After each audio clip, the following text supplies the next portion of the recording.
This is Brian with ScreenFiles.com and Review. What I'm looking at today is 2019's Uncut Gems, directed by Josh and Benny Safdie, starring Adam Sandler. And if you're like me, you probably assumed Adam Sandler would be in a crap movie because he's made a career, literally, out of making crap movies. Uncut Gems is not.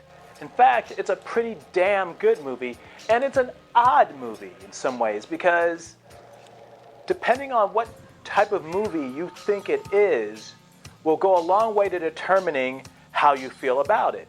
Let me give you a little outline. Uncut Gems revolves around a jeweler named Harold Ratner, and he is a bit of a despicable character in the sense that he is a gambling addict, and basketball is his sport of choice. And he just keeps parlaying losses into losses into losses and so on. And yet he doesn't stop. No one makes him stop doing this. His marriage is falling apart. His wife is very cognizant of his failings and wants nothing to do with him. So for an Adam Sandler vehicle, this is unusual, and it's a drama. But as I was saying earlier, this is a lot of different movies depending upon how you look at it. The aforementioned drama, what's going on with Adam Sandler and how he relates and sees the world. This is pure drama, and it's very dark. And if you take the movie from this perspective, and that's perfectly valid if you do, it's a bit overlong, to be totally honest. I think it runs something like 2 hours and 14 minutes. And it's relentless in this sad sack of a person just preying on other people, continuing his ways, and never benefiting. It just keeps going on and on. It hits you upside the head with this constantly. And that's not to say it's a bad movie, by the way. Only that there's a relentlessness to its narrative that makes it somewhat hard to watch. So if you see it from that perspective, again, and that's valid, then it's probably a bit overlong for you. But if you see it from a slightly supernatural angle, which it actually is open to doing. Now hear me out. I'm not saying Uncut Gems is a supernatural movie. What I am saying is that it can be taken that way. For instance, it opens with these miners in Africa who are mining precious stones. And one of them receives a seriously terrible looking compound fracture of the ankle, bones sticking out and everything.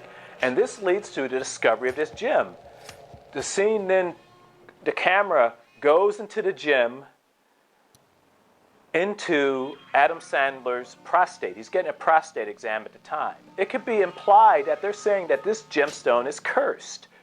The miners had an accident. It comes to Adam Sandler, and his whole life goes to shit as well. It's actually very reminiscent of the Twilight Zone episode, The Fever, about a man who had a gambling addiction, and he kept seeing the slot machine. Well, I assume he imagined it. They don't tell you for a fact, but I think he imagined the slot machine was haunting him, trying to make him play. And Adam Sandler's character is very much the same way. He can't stop gambling. No matter how bad at it, and he is very bad at it, he continues to do it. Never mind how it affects anything else in his life. And at the end of the movie, it literally destroys him.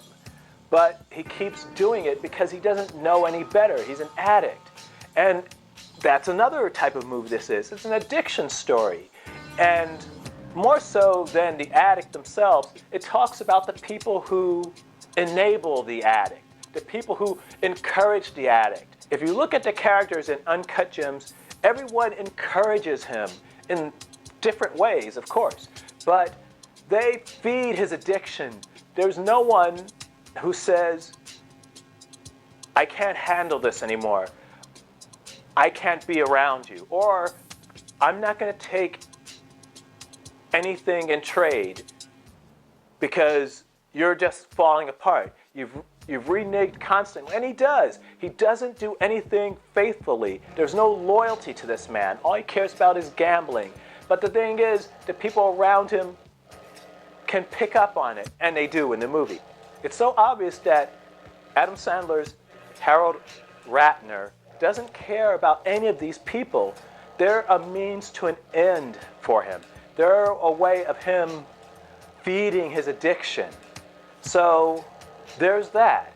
And as I said, this is so many movies in one. And I'm not saying it was deliberately planned that way, but it can be interpreted in so many ways. It makes it really fascinating and an interesting film to watch. Uncut Gems is the first movie from the alliance between A24, the studio that brought you The Witch, that brought you Midsummer, that brought you The Lighthouse, and Netflix. It received its theatrical release first, and in fact, I didn't know this was a Netflix film at all. But it shows a promising avenue in the sense that this is obviously a prestige film starring Adam Sandler, which I know is an oxymoron on so many levels. But it's a damn great film. It's a multifaceted film. It's an interesting film that, as I've demonstrated, can be taken in numerous ways.